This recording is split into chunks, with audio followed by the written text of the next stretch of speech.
Welcome to another edition of The Last Negroes at Harvard. I'm Kent Garrett. This podcast is about being Black in America for over 80 years.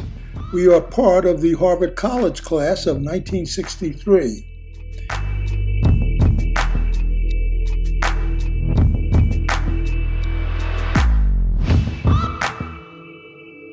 It is Thursday, May 23rd. Our guest is Larry Sparano. He is a longtime network television anchor and investigative reporter. He has a YouTube channel called On Target with Larry Sparano. I'm joined by 10 of my Harvard classmates. Because I don't think we've talked to you in about a year, or less, is it maybe more than a year ago? Probably, yeah. Yeah. And that was before you became a liberal. You know? That was before you became a conservative. Oh, What happened to the old Kent? This is Kent 2.1, I guess. No.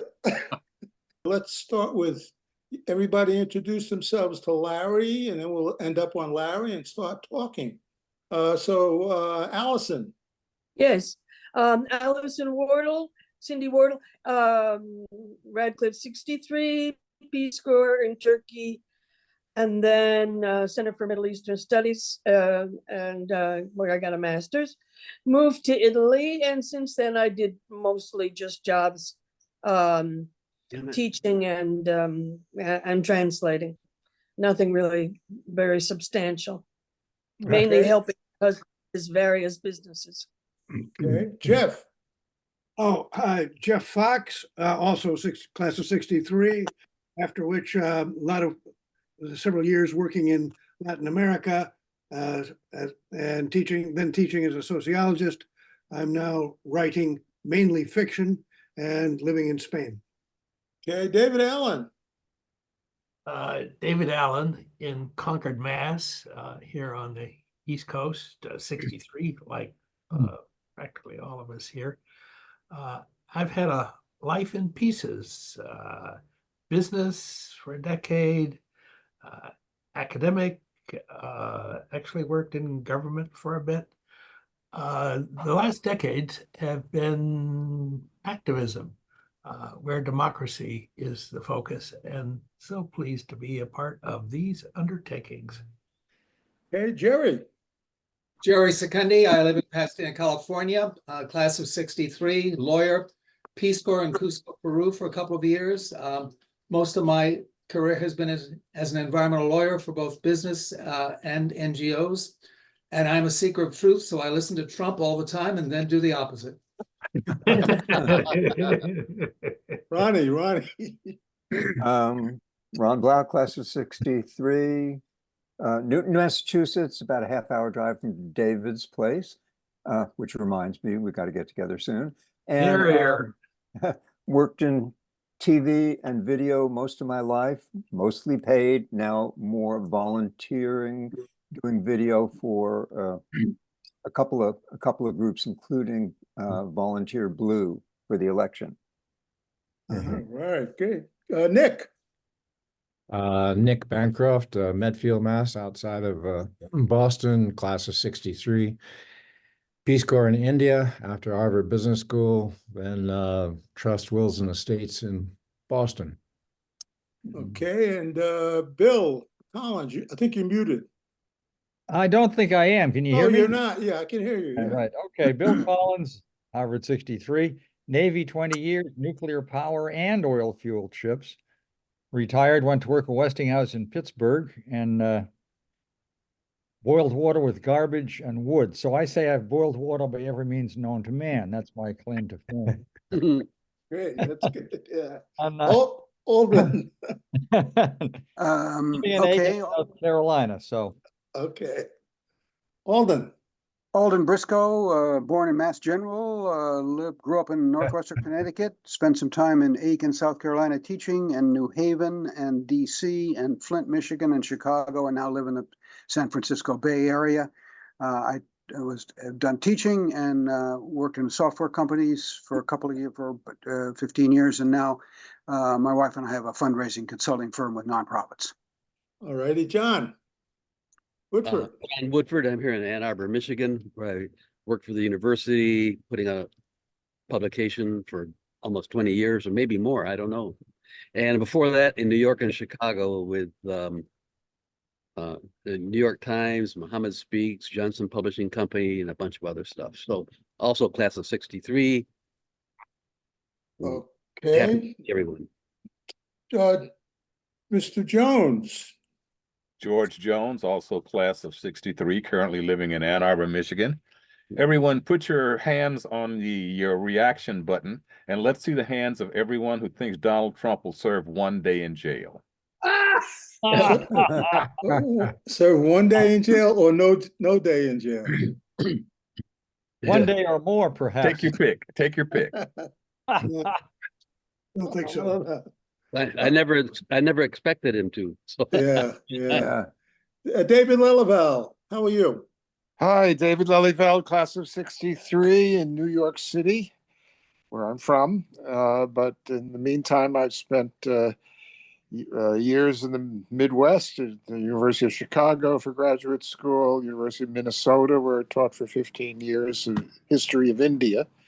And that's what I do, although I'm sorely distracted these days by other things, and hard to keep focused on my work. I just, as a matter of fact, though, I'll just mention that I knocked off an essay based on a book I read in Gen Ed in my first year of, which was A Passage to India by E.M. Forster.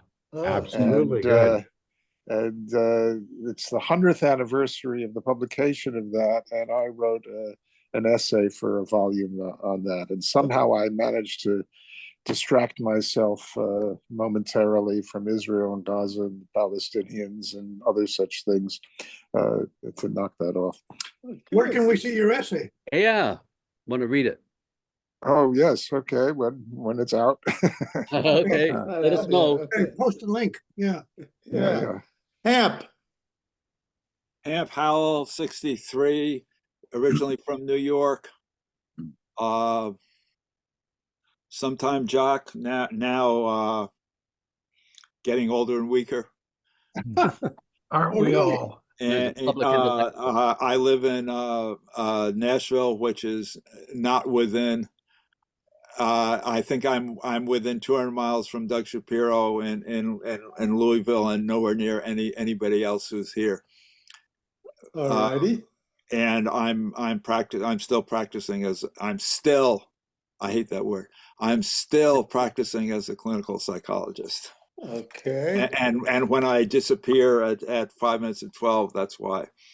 Okay. Marcy. I run Clean Air Campaign, and it's Open Rivers Project in New York City. And I'm working on an archive of the last 50 years of public policy battles and what worked and didn't work when citizens tried to affect policies of tremendous importance. Okay. And David Ottmer, you on? David? I see his. You're on mute, David. Let me ask you to unmute. David, can we hear you? Are you getting coffee? He might be getting a bite. Might be getting. David, okay, we'll get to him later. Oh, Larry, welcome, and tell us a little bit about your career, and then we'll start talking about what happened with the trial. I'm kind of curious to see what you think about that. But tell us a little bit about your distinguished career. Well, I'm originally from Waterbury, Connecticut, now living in East Podunk, Pennsylvania, actually in Lapoon, Pennsylvania, a suburb of Scranton, Joe Biden's hometown, by the way. I guess Damn right. Scranton, Joe. Up in, I could hardly wait for that. You could see my attitude towards Joe Biden right there. In terms of career, I've been a reporter, investigative reporter, and news anchor for decades, various markets on the East Coast, Syracuse, Binghamton, Scranton, a number of others. And my last commercial TV spot was with my good friend, Kent, in Binghamton, New York, where I was the anchor and a reporter. And over the years, I've emphasized reporting balanced information without bias, as much as I could free myself of bias. And because of my aggressive way of interviewing politicians, often corrupt politicians, I've been fired a number of times because of it, including in Scranton, where I went up against the mafia don, the local mafia don, who was connected to judges, lawyers, the whole kit and caboodle of the power structure in Scranton, which is why I'm no longer on the air in Scranton. So that's my background. I've been pursuing, I think, accurate reporting and seeking what's really going on without taking sides. It may appear sometimes I'm taking a side if I'm convinced that a certain side has accurate information, but my efforts is to find the facts first before forming an opinion. And when it is an opinion, not backed up by certifiable facts, it should be labeled as opinion, which is no longer the case in the mainstream media. So that's my background. Mm-hmm. Well, tell us about your take on the trial and what happened. Well, from what I could gather, I'm no lawyer, but I think it's an absurdity. They've weaponized the justice system to get Trump. Now, no matter what you think of Trump, even if you think he's a despicable person, the danger here is in weaponizing the justice system, which they could be used against anybody. Now, if Trump or another Republican gets in office, they could use it against the Democrats. I mean, this is an atrocious development, creating a mock trial, a show trial, like they have in the Soviet Union, in third world countries. And nobody is yanking that judge or reprimanding these various DAs in other localities that are after Trump, because those who have the power to remove a prosecutor or a judge are all on the same team.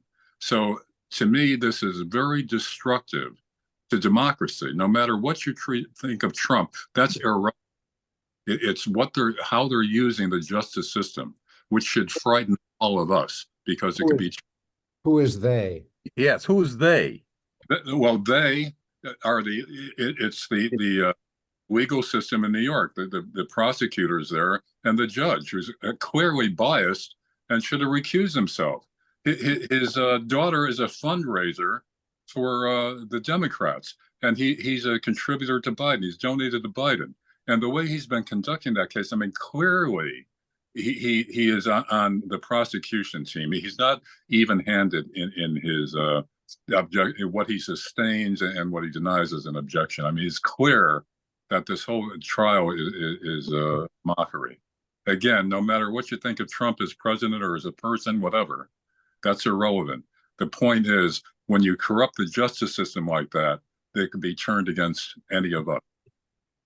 Yeah, okay. Well, jump in, anybody, if you guys have stuff to say. I mean, do you get a sense that the populace feels that way, that indeed it is unfair, or what's your sense of that? You asking me? Yeah. Yeah. I think that's the reason why Trump's poll popularity, keep going up, because look, it's a sense of fair play. Americans have always prided themselves on having a sense of fair play, no matter who the victim is.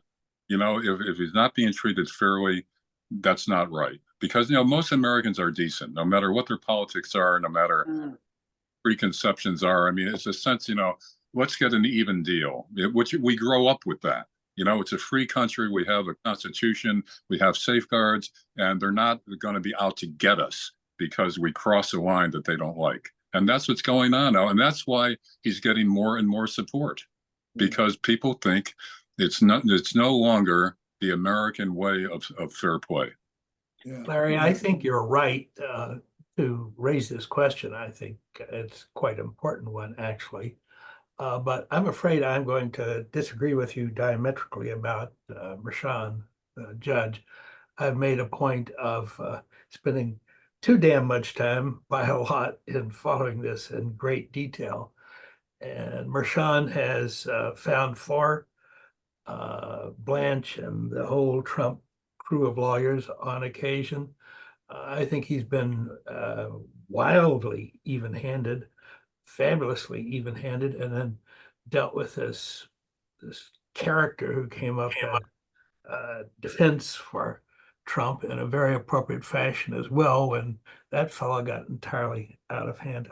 I have to disagree with you 180 degrees on Mershon. But let me ask a question, which is in the end kind of a silly question, but how would you feel about Al Capone getting off because he was only nailed on tax evasion? So say that again. The comparison between this trial, you point out, a lot of intricacy here in the setup of this trial, and there is. My God, you have to wander down various trails to follow the argument about why this is potentially a felony. But the comparison is with the Al Capone conviction back when it was middle of last century. And of course, the way they got him was tax evasion. Didn't have anything to do at all with robbing banks. Did you disapprove of that as an example? Yes, and I'll tell you why. As much as he was a scurrilous character that deserved life imprisonment, again, when you manipulate the justice system to get somebody, deservedly or not, you're eroding all those safeguards that we've had built in, where, you know, if we're accused of something, we expect to have fair treatment, to get a fair trial, not to have cards stacked against us in order to put us in prison because we crossed the line. With Al Capone, they did the same thing. Now, I don't know, was the punishment excessive for tax evasion? In other words, did they heap a longer term on him because he was Al Capone? I don't know the details of that. I don't know the details either. And again, I think you're raising a more than important point here. But it's also true that laws are the flawed creation of flawed human beings. And if you can't get the bank robber for his bank robbing for whatever reason, for me, it's appropriate to have got him the way you did. And for this despicable human being, Trump, there needs to be whatever means that can be found to take him down. He is a threat to the democracy that we have all enjoyed. He is a severe threat. Okay, that is the case, and I don't agree with that. If that is the case, then bring forth some legitimate charges, which shows that he's a threat to democracy. He's done things that are illegal. Use the law fairly and squarely to take him down. Not how they're doing it now. But I think they've done that with the other cases, all of which Trump has managed to avoid by, he's rich and he can get lots of good lawyers to postpone stuff. And bad lawyers too. And the Supreme Court that's on his side. Talk that version of the law, Larry. That's the case. That's always the case. If you have a good lawyer, if you're rich enough to afford a good lawyer, you have much better chance of prevailing. There's nothing new about that. So we should not. So we should criticize Trump for that because he has good lawyers. And if the good lawyers are presenting a case legitimately, so what? It's not that they're going around the law. If they're sharp enough to bring up points that get them exonerated, then that's legitimate. Again, I mean, you guys are all liberals, I assume. I can't believe how. No, Marcy's shaking her head. This cavalier. We like democracy. We don't care about liberal or conservative. This guy's a fascist. He lies constantly. He's got a horde of tens of millions of human beings deceived into doing his bad deeds, as in Weimar Republic and the 30s in Germany. We need to take steps, whatever steps are available. All right, go ahead. These are all generalizations. He's a fascist, this and that. He lies. What politician doesn't lie? It's kind of beside the point, isn't it? When he's a fascist. Larry, how do you feel about the Judge Eileen Cannon in Florida? I don't know if she's too much on the other side, but again, what I'm saying is you've got to be above all this in terms of assessing whether the law is being stretched and broken or shattered and whether it's being adhered to. I mean, because you could mass murderer and you can't find any evidence of where all his multiple bodies are buried. Then you get him for a traffic violation, and Trump, no pun intended, trump that up to some serious charge and get him that way. Once you start doing that, you could apply it in all other cases, and it's a slippery slope. And as liberals who have an overall conception of the importance of checks and balances in the Constitution, which has kept us free all these years, not the army, not the politicians, and the politicians often misuse the army. What's kept us free and is the checks and balances in the Constitution, and they're eroding that. Mm-hmm. Larry, Jerry. Larry, yes, I'm not on mute. Larry, what I'm hearing you say is a lot of what, of course, Trump is saying, that it's the whole Justice Department, it's been weaponized, it's going against them. There's no question in my mind that the New York case is the weakest case. But the other three cases, are you basically saying there is no there? There's no criminal activity whatsoever? The documents that he took from the White House, he shouldn't be prosecuted for those? Trying to overthrow the government on January 6th, he shouldn't be prosecuted? Is that what you're saying? Okay, let's take what you just said, the last first. Trying to overthrow the government, an insurrection. That's baloney. What it was, what a riot, it was a demonstration that it got out of control. And I'm convinced, now, this is opinion because I can't back it up factually completely yet, but I think that they allowed that to happen in order to pin this on Trump. You had some crazies mixed into the crowd, but they were largely peaceful people. Some of them looked like grandmothers, and they were even ushered in to the Capitol. You could see that on video. So they allowed this to happen, and then they claimed it was an insurrection. I mean, this is pretty. Who's they? Who's they? Who is they? who is they? Is this the third state in some way? The dark state? They is the Justice Departments and the media. That's all one-sided. We're going to be talking about Israel today. Here's an example that you may be more readily agreeing to. Look at the coverage on Israel and Gaza and Hamas and Hezbollah. It's all one-sided. No matter what the facts are, you never hear a spokesman from the Palestinian side. Years ago, once in a while, the networks would throw somebody on from the Palestinian side. There's none of that. It's all one-sided, and people are just being brainwashed by this. Right, Larry, let's go back to Trump for just a second. So you're basically saying the people that were breaking the windows and going into the Capitol, that somehow was being allowed. And let's go back to the documents case, all the documents he took. You said that was okay also? There's no criminal activity for that? That's weaponization by the Justice Department? I find that very hard to believe. Well, that's still to be determined whether that was illegal on his part to take it as president, and what the documents were. Now here's another thing where they're blowing this up. They show that picture of these documents scattered on the floor at Mar-a-Lago. They weren't scattered on the floor by Trump.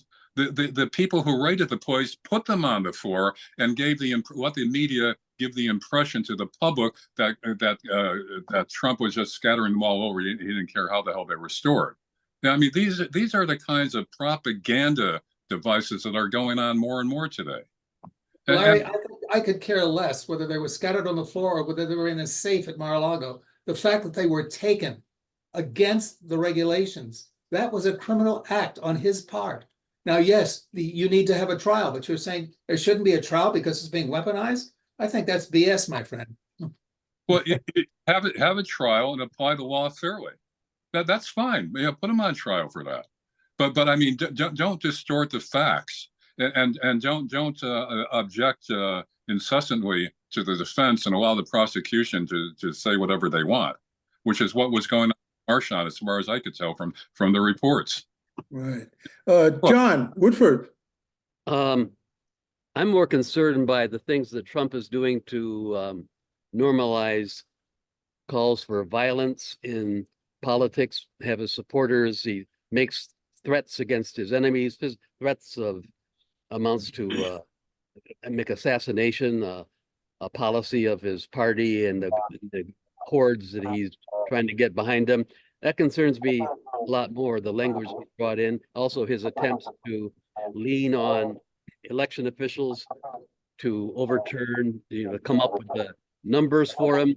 Why do we have a situation in our country now where people are afraid for their lives if they serve as, election people counting out in the boondocks or in counties or little cities, and you have this mass of people who are being agitated to think that they should kill them because they're a threat, because they're they're leftists or they're commies or they're that. You have a guy running for office who's injecting this kind of terminology and this kind of atmosphere. And not only that, you talk about our great golden past in the country as if he's a departure. I would say that the trials like Dred Scott case, Plessy versus Ferguson, those cases, those would disturb me as far as standing for what American justice that's kept us free and all that kind of lingo.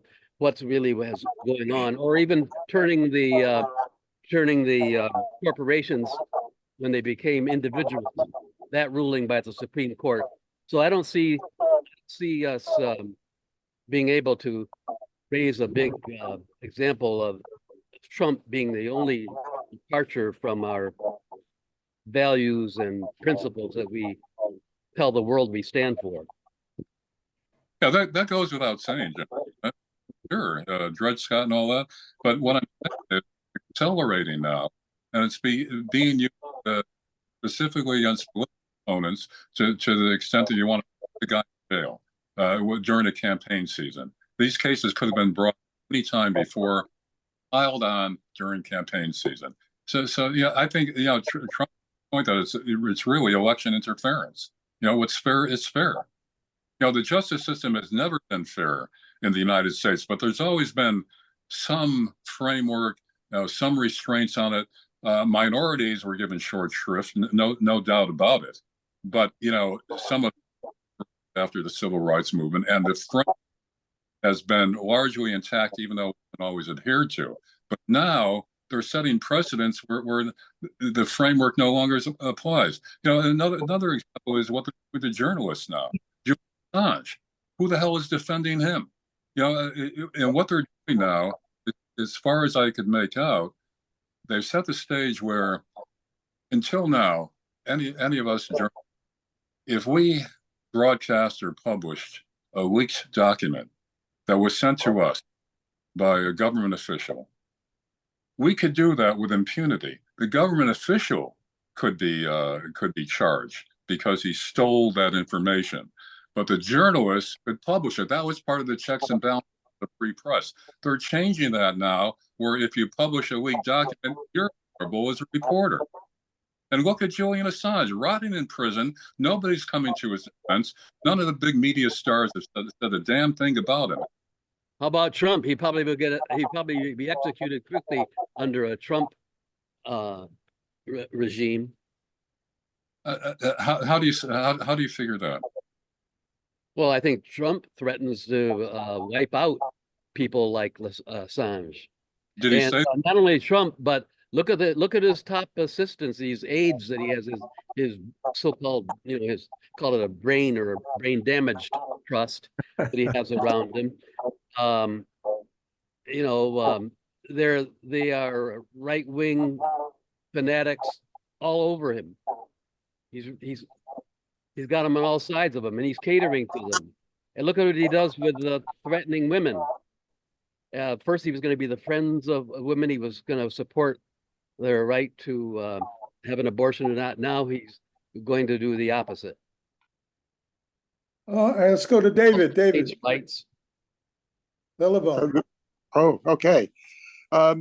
Well, first of all, I want to thank Larry for breaking out of my liberal left-wing bubble, and so that I appreciate a lot of what you say. I actually don't think that the jury will convict Trump. All it takes is one vote of one of the jurors, and he will be found not guilty. There was one juror who listed as his only source of information the New York Post. I think that juror is safe for Trump, probably. So you know, there is Fox News is pretty powerful medium out there, and it's defending Trump all the way, I gather, although I confess I don't watch it. I have to say that the New York Times has expressed both in opinion and in articles some of the views you have, skepticism about the wisdom of this court procedure. So I don't know how it will play out. It does make a difference that a crime was committed, perhaps. That's to be determined. And if a crime is committed, sometimes people get prosecuted for it. And the fact that someone is a politician doesn't give a free pass on that. The crime in this case has to do very technically with manipulation of documents in order to subvert an election. It's a bit of a question about, as a matter of law, whether that's going to take, and that'll be the judge's call, and maybe the judge leans too heavily on the in favor of the Democrats to see that fairly. We know that we have a Supreme Court which makes partisan decisions based on political advantage rather than law, and that goes back to Gore versus Bush. So that happens. But suppose he rules as a matter of law, which he seems to have done already, that this is a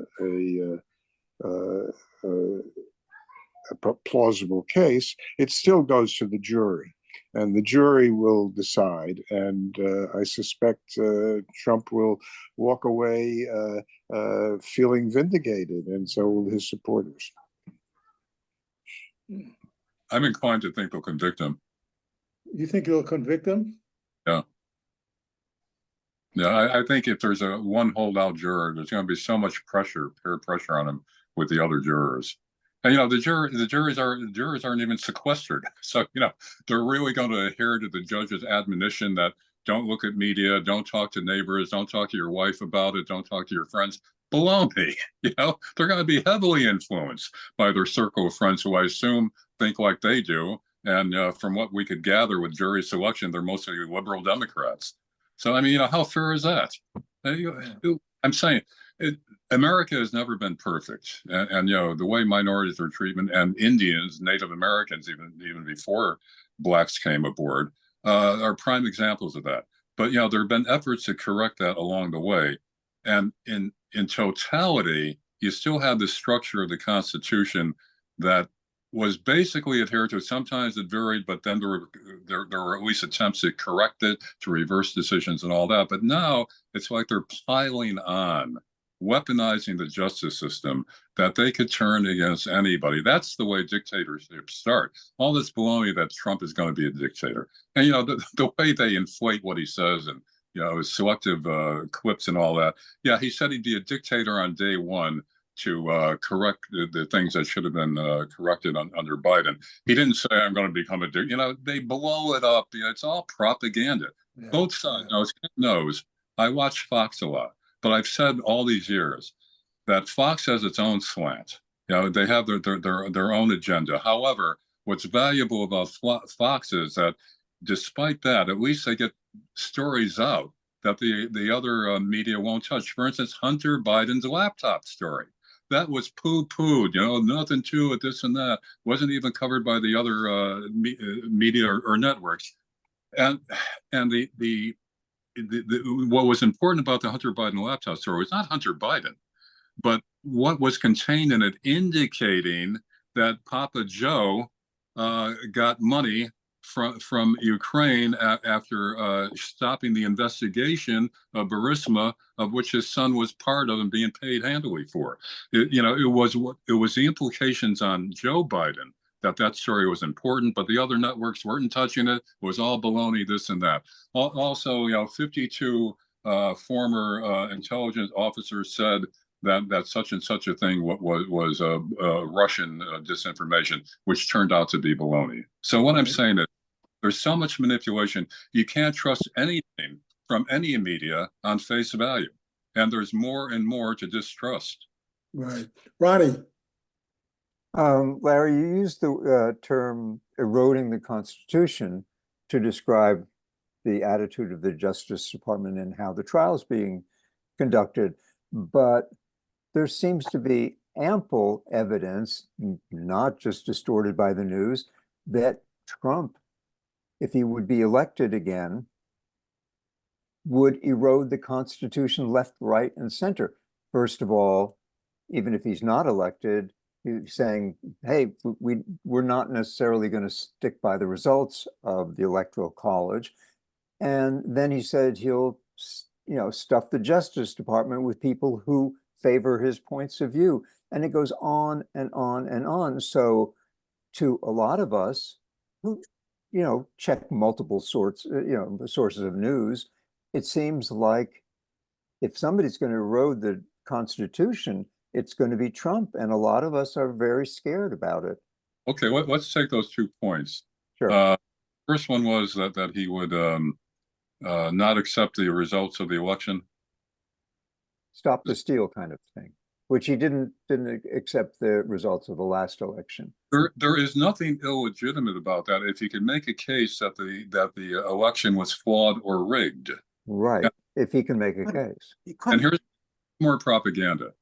The last time around, when Trump was claiming it was stolen, the media always touted, well, there were 52 cases were in court that it was struck down, this and that. They failed to mention that in all, I think most or all those cases, none of the evidence was allowed to be presented. Any of the evidence that they wanted to show where it was flawed, it was considered irrelevant or didn't have standing. So those rulings were not legitimate. But you don't hear the details of this stuff. No. Yeah. George. The second thing you said was. Oh, I'm sorry. Go ahead. Your second point was he's going to stuff the Justice Department with partisans. What does it have? Just one thing, yeah.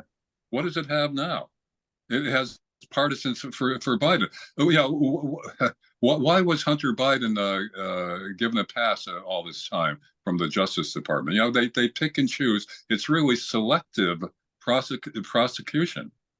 This is what's going on. I mean, if you're going to say Trump is going to be this way, it's already that way. Now, it wouldn't be any better if he gets in and does the same thing. That's not what I want to happen. But here's another thing. People are so upset about Trump because he's crude, he's this and that. You judge at least I judge a president not by his personality, but by the effects of his policies. Now, if you want to compare the effects of Trump's policies during his 4 years and what we've had with Biden in 3.5 years, I don't think there's any favorable comparison there. Favorable in terms of not favorable to Biden. Yeah, what do you mean by that, Larry? For Joe Biden. Are you saying Trump did better policies? Yeah. The border wasn't wide open. The crime in the cities wasn't erupting as it is now. We didn't have that kind of inflation, despite Biden was 9.5% inflation when he took office. It was 1.5%, and you didn't have this breakdown of and the division. I mean, they talked about Trump dividing the country. The country is more divided now than ever under Biden. How many people died from the flu, from the pandemic, Larry? Whose fault? Whose fault was that? Oh, well, that's pretty clear whose fault it was. The folks who wanted to inject bleach and use ivermectin and deny that it was a problem. Was that a Oh, problem with that period first, of Trump's presidency, oh, Larry? this is another example of how the misquotes are blown up in the media. I forget what What the misquotes? I don't think there are any misquotes about that at all. You what look at was the number dead. what was the actual quote about bleach? It's kind of irrelevant because Trump insisted on keeping the pandemic under the wraps and not letting people think it was a threat, and not using masks and not What? doing all the rest that was necessary. Wait a minute. He prevented people from using masks and Wearing all? masks. He Certainly supported the discouraged it. argument. First of all, he was getting his information from Fauci, and Fauci was giving him this misinformation. Fauci was saying it was no That's big. bullshit. I'm sorry, What? Larry. That's That's bullshit. just bullshit. Really? Yes. Fauci wasn't urging him to do more than Trump actually did? You can be sure Fauci had reasonable policies for him to follow. He wasn't interested in doing any of it. No. It's just a fact. Well, I have a documented history of all that. okay, well, we could discuss that at another time. Go into the Let's details. discuss it right now. Well, all right. It was such a great 4 years that we had. Give me some All facts. those million people who died because of Trump. How do you think they feel about it? How do you think their families feel about it? Huh?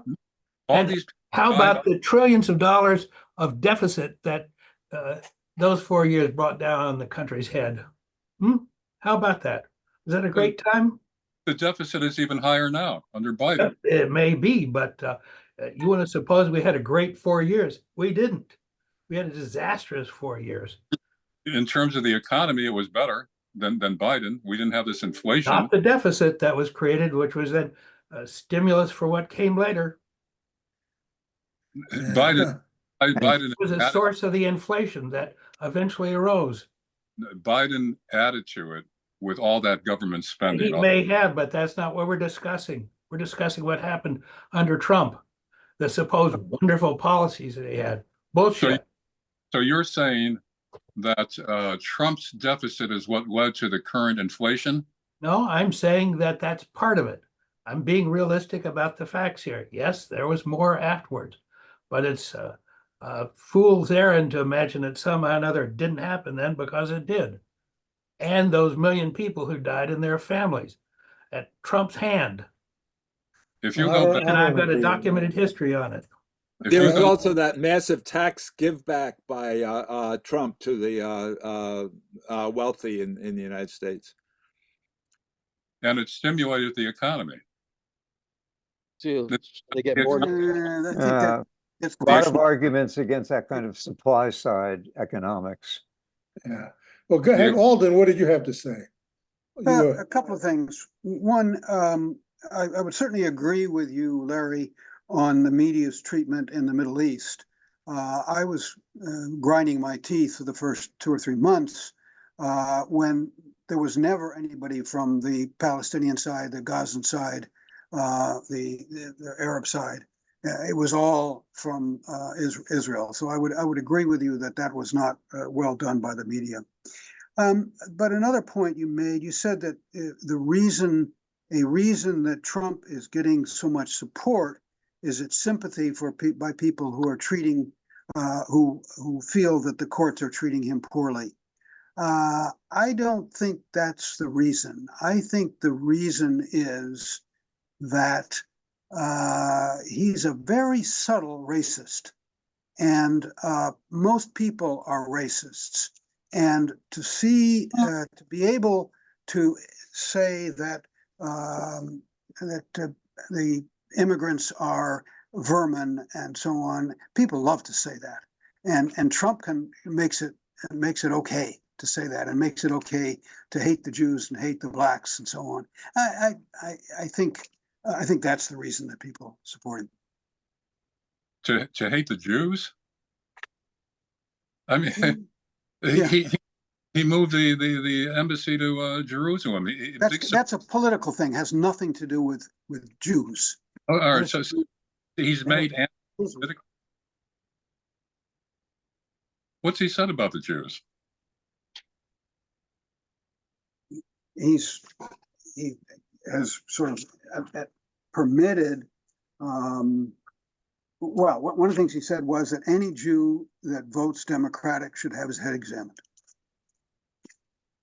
No, he said that it was they were betraying the Jewish religion. That's what he was saying. That's what he was saying. Yeah. Well, and you know, how about Biden saying, if you didn't vote for me, you ain't black? Right. Yeah, the same. Not a good thing to say. But what about the rights of people to organize into unions under Trump? What do you think is going to happen with that? He's against every kind of labor organization. Well, I mean, does he want to take down the laws that allow unionization, or is he just against the union favoring Biden? You know, they're largely camp. The country has been this country is the worst for permitting labor organizing rights of any developed country, and it was getting a little better, a little relaxing under Biden, but Trump will close that down. But I mean, Larry, do you think that Trump would have killed as many Palestinians as Biden? I mean, how do you? I think what would have happened is he would have. Yeah, that's a tough question.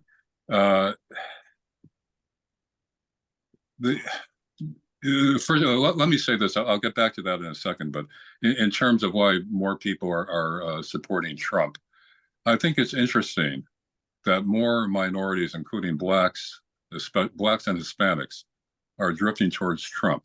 Why is that? My reading as a white guy is that the blacks and other minorities identify with being screwed by the system.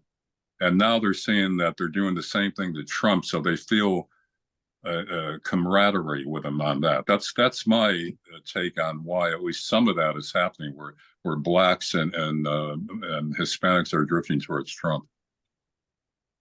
Well, there's still a landslide proportions of blacks, Hispanics, and others who are against Trump.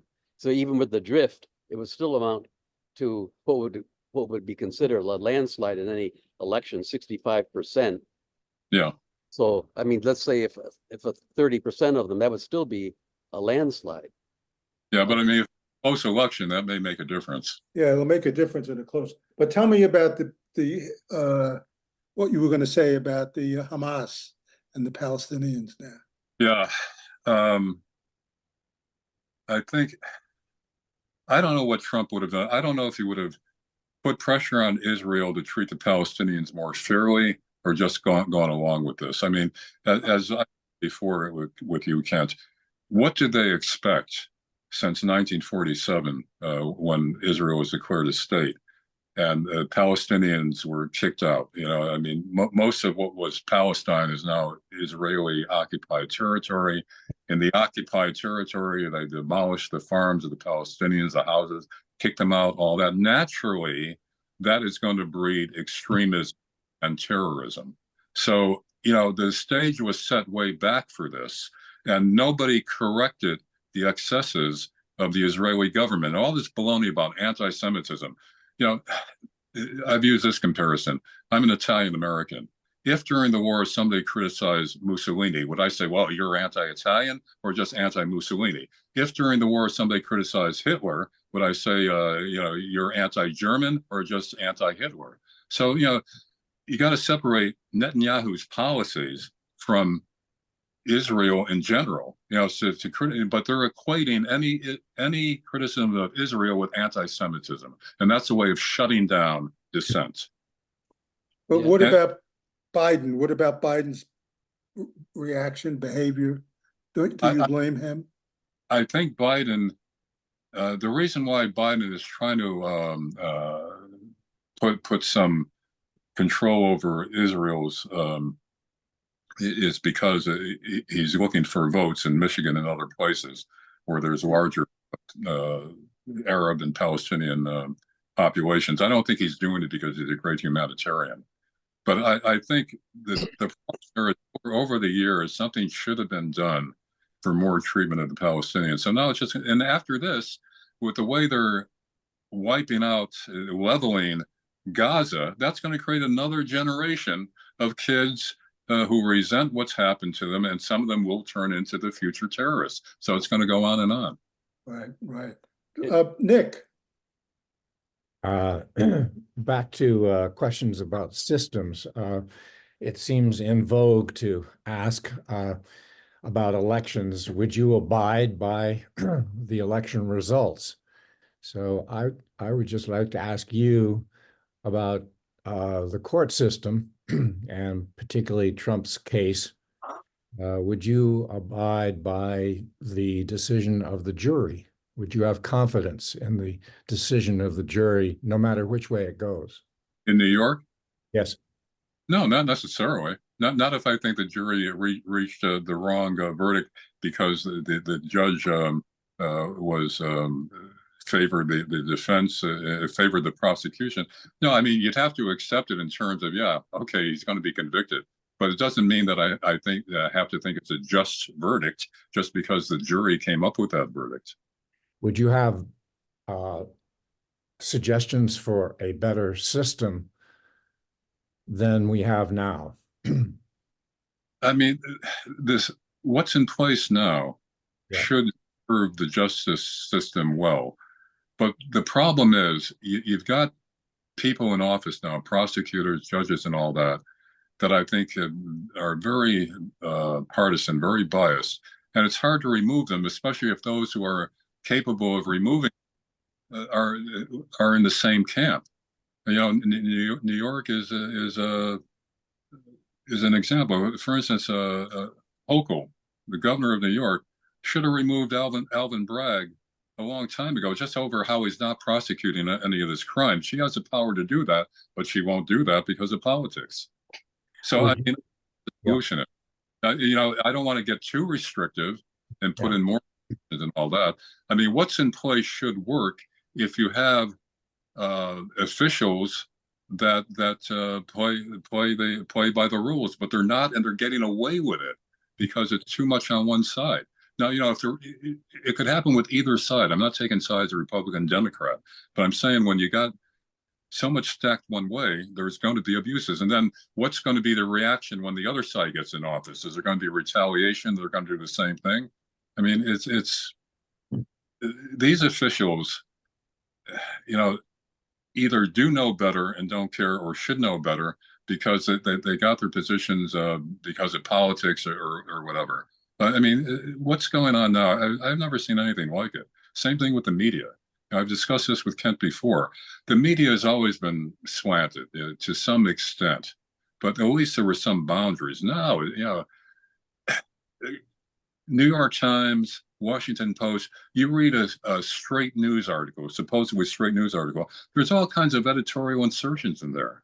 And that's accepted now. And the kids growing up don't know the difference. They think that's legitimate. I mean, the whole thing is eroding in terms of what's being presented fairly and accurately. And you know, it's not healthy for the country. Would you consider yourself Churchillian, and that he said, this is the worst system there is, except all those other systems? Yeah, I go along with that because, again, what would how you tweak it, refine it without imposing too much there, where that becomes restrictive. So, I mean, I think the solution is to have better people in office that play by the rules. Otherwise, you know, you start putting this restriction in, you start changing this law, tweaking that, and where does that lead? You know, it may be no better, it could be possibly be worse. Well, I'd just like to bring up Will Rogers' old chestnut quote. It's the best system we have. They're the best politicians money can buy. Right. David. Who was it? Mark?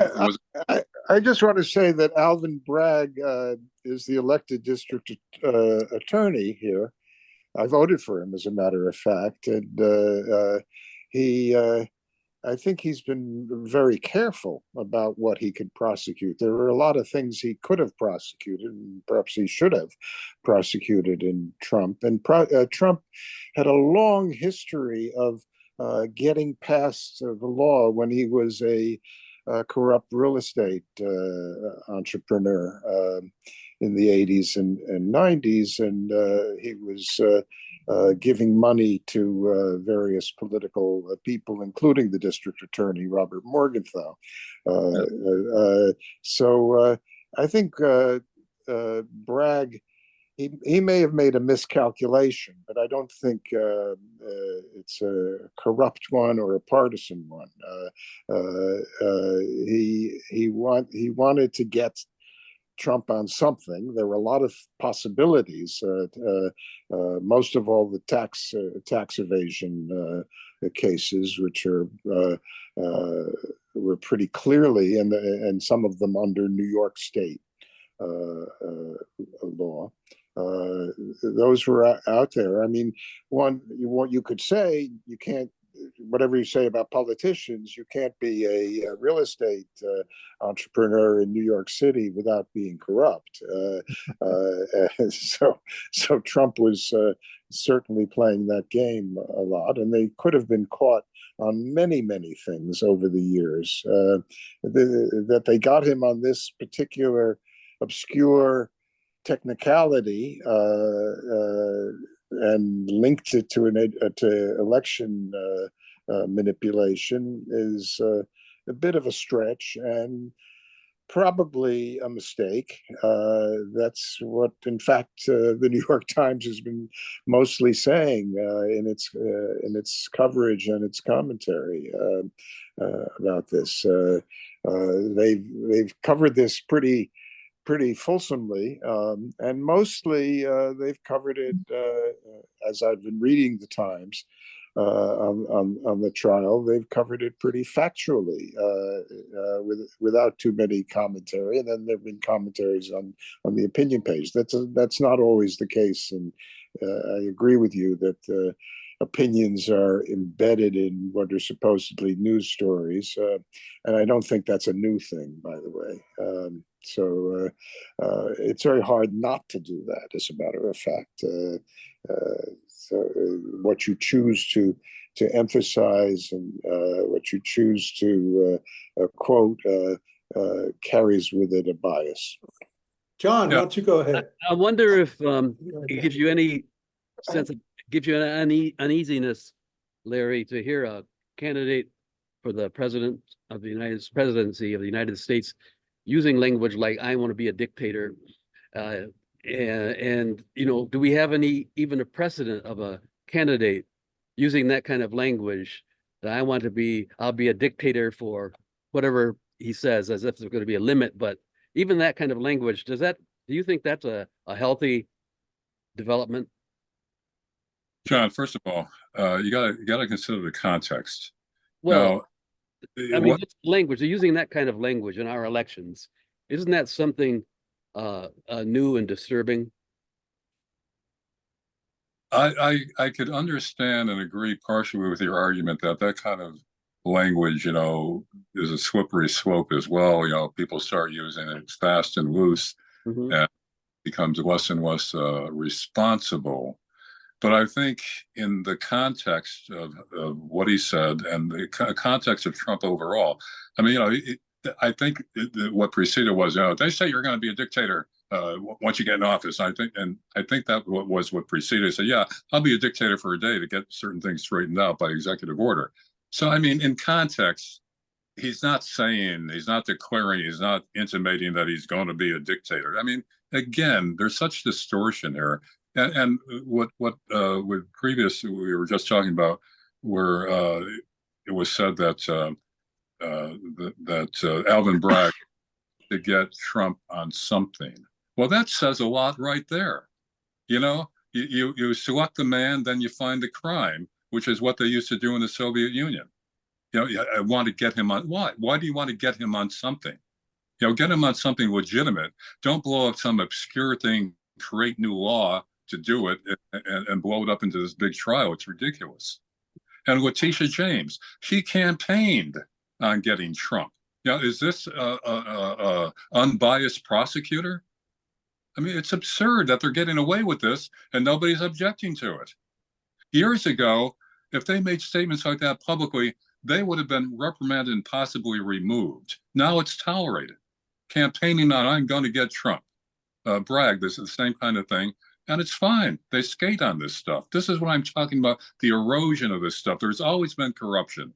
There's always been. He didn't campaign on that. They all were asked in the debates what they would do, and they all of the candidates for district attorney said that they would pursue the legal channels. But in fact, Bragg held back. I think it was a mistake from a much stronger cases that he could have pursued, and that the had been prepared by his predecessors in the district attorney's office.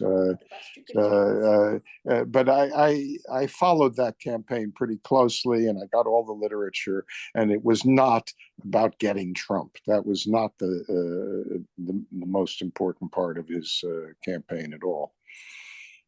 Bragg you're talking about. Yeah, Bragg.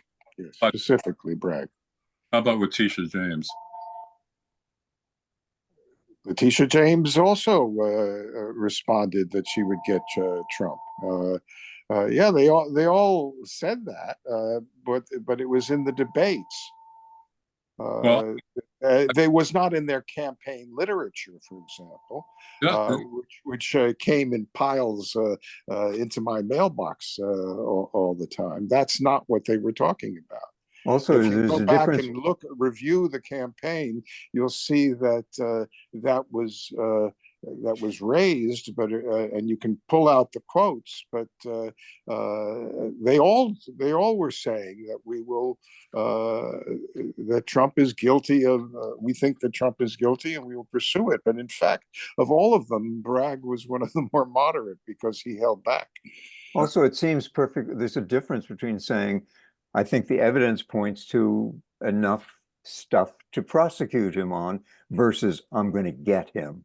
Exactly. Exactly. And David is saying that they clearly did not say, I'm going to get him.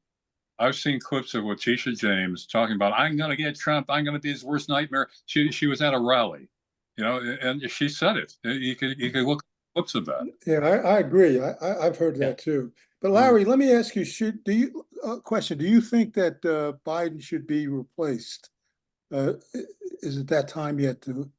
What's your sense of that? I think just on the fact that he's clearly mentally incompetent, I think that's clear. So therefore, one must conclude that he can't charge. He can't really be competently conducting his office. So who's doing it for him? Then that brings up other questions. Who's really in control? Who's influencing him? How much does he get? So that's a big, just on his mental acuity. But you say that about Trump? I mean, he has a vocabulary of about 100 words. No, but I mean, he is more competent than Biden. I mean, Biden at the thing in Detroit, he couldn't even read off the teleprompter. Yeah. I mean, which is really awful. I mean, I think he's being. I think there's elder abuse. Really, I think it's really a shame and I think they're abusing him. Is what it amounts to. Yeah, I mean, there's no comparison between Trump and Biden. Again, you can't color your conclusions about Trump based on you don't like his personality. A vocabulary of 100 words, he has much more than that. He uses colorful words, maybe 100 of them frequently, because that's the way he talks, and it's effective in with crowds. But I mean, you can't say that's he has a limited vocabulary and he's mentally impaired. No comparison. He's sharp mentally. Whether you agree with him on what he does, his policies, is a separate question. Well, Biden got more legislation passed on more important things than Trump did, and maybe that was not him. Maybe it was his kids or somebody else or his staff or something other. But they got the stuff passed against a very difficult legislature. Can you name some of it? Yeah, Infrastructure. yeah, I can't name this particular ones, but Infrastructure, chips, yeah, a bunch of things. Try to help fortify the regulatory agencies that Trump has tried to undercut and starve out of existence, so there'll be no oversight, and the plundering will be even worse than it has been. I mean, that's what Trump is trying to do. Well, Before we go, I'd like to hear from Marcy. She's been shaking her head for the last 30 minutes. I'm sure she has something important to say. Sorry, I apologize. I should never do that. I just on the thing of the current case in New York, it was not a technicality. It is not a technicality. Disguising hush money payments and things that are even worse than that as legal fees or a legal retainer is the way the big boys do things. Really bad things, stealing from the poor and middle class, making our lives much worse than they need to be. And so I see that as a symbol of something big and important. And same thing with Al Capone. I mean, tax evasion. How are the rich and powerful getting richer and more powerful every minute with legalized tax evasion and illegal tax evasion? and why is Trump the only one that this law was applied to, since everybody does it? Is that a two-tier justice system? I'm not saying everybody does it. No, there are big differences in the public officials I've seen over a half century of observing them and trying to figure out who would do something good for all the people and who absolutely would not. And I agree there are too many who would not. I agree there's too much misreporting in the press. You're right on those things, Larry. But you go way too far and generalize way too much and have not backed up a lot of the things you assert are facts. You have not backed it up with evidence. Can you name some? Should I go back through my notes? Yeah. I waste people's time. Yeah. I think you're right. I'll suggest one regarding who's mentally impaired. Evidence of Trump declining cognitively is quite broad. I have any number of links on my hard drive documenting that. I'm not very excited about where Biden is either. We can agree on that. But as to competence, I think there's zero question about which of the people is more competent. But just as to evidence on this question of Trump's decline into the Alzheimer's that his father died of, it's straight out there. The glitching, the slurring, the word salad. The man's got very serious problems. This is Trump? Trump. Yeah, but not as serious If you need as some links Biden. about it, I'm glad to send them to you. But not as serious as Biden, David. Well, Trump's got kinds of problems that would take really good psychiatrists to try to figure out exactly what's going on in there. But he's like a lethal narcissist. Yeah, but I mean, with Biden, he cannot put two thoughts yeah. together. He cannot think along, linear lines. I mean, he is gone. I mean, he is gone, I think. And Well, I think the Democrats I should do not replace agree him. with you, Kent. I think the decidedly do Democrats not have, agree with- I think the I think they Democrats should have will done it. lose if they do not replace him. They're Yeah, gonna should they're have done gonna it. lose. The problem I'm afraid is, you're right. the problem is the vice president. What are they going to do with her? They can't have him step down before the election. She assumes the presidency. Then what? She's less popular than he is. They need another slate. Yeah, They but should have. she's not mentally. I assume she's more competent than he is, than Yeah, Biden is. mentally, yeah, but she's less popular. I think you know what to watch for. I think and there's already been some buzz in the press about how she may run for governor in California, or she may be looking for a Supreme Court position because they're trying to drum out what's his name before Biden leaves office. So, are they going to create an opening for her where she could gracefully step down from the vice presidency to assume a very important post, then bring in maybe Newsom, and then Biden steps down and Newsom becomes president, and he's an incumbent before the election or before the convention? I mean, a lot of people are insisting that Biden is going to be the nominee, but I don't know. That's what's called conspiracy thinking. I'm saying, I don't know. I'm just And speculating. I think that says it perfectly. You don't know. Yeah, I mean, And what I'm posit saying, a whole range of possibilities, but they need, as Marcy pointed out, to be based on evidence. well, I mean, I'm not presented it as evidence if you're criticizing me for that. What I'm saying is, I think we already know from the media that the Democrats do feel alarmed about Biden's whether he could carry on another 4 years or be elected. So is there something underway? And I think just speculating on that is no conspiracy theory, since I'm labeling it as speculation. I mean, David, do you Fair think enough. Biden should be elected? You think Biden should be elected or can be elected?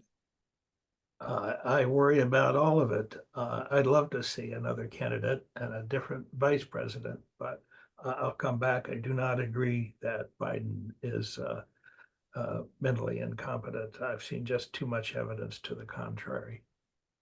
That's a topic for another time, I think. As to the more live issue here, what do we do for our president the next 4 years? We've got two bad choices in front of us.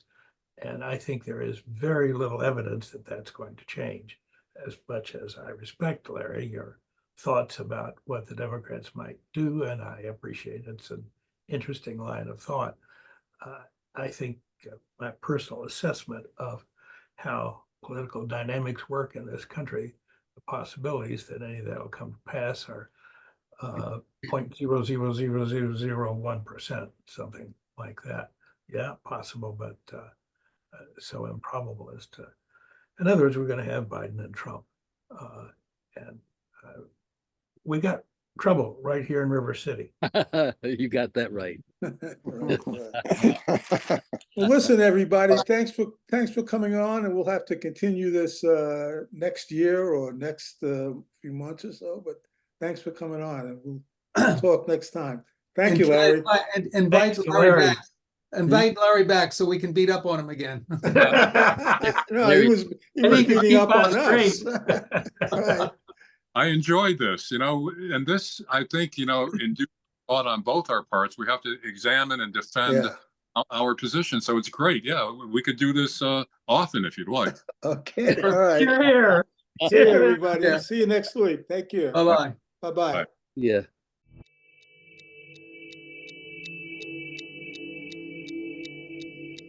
That was journalist Larry Sparano, and that's it for this edition of The Last Negroes at Harvard. We'll talk again next week.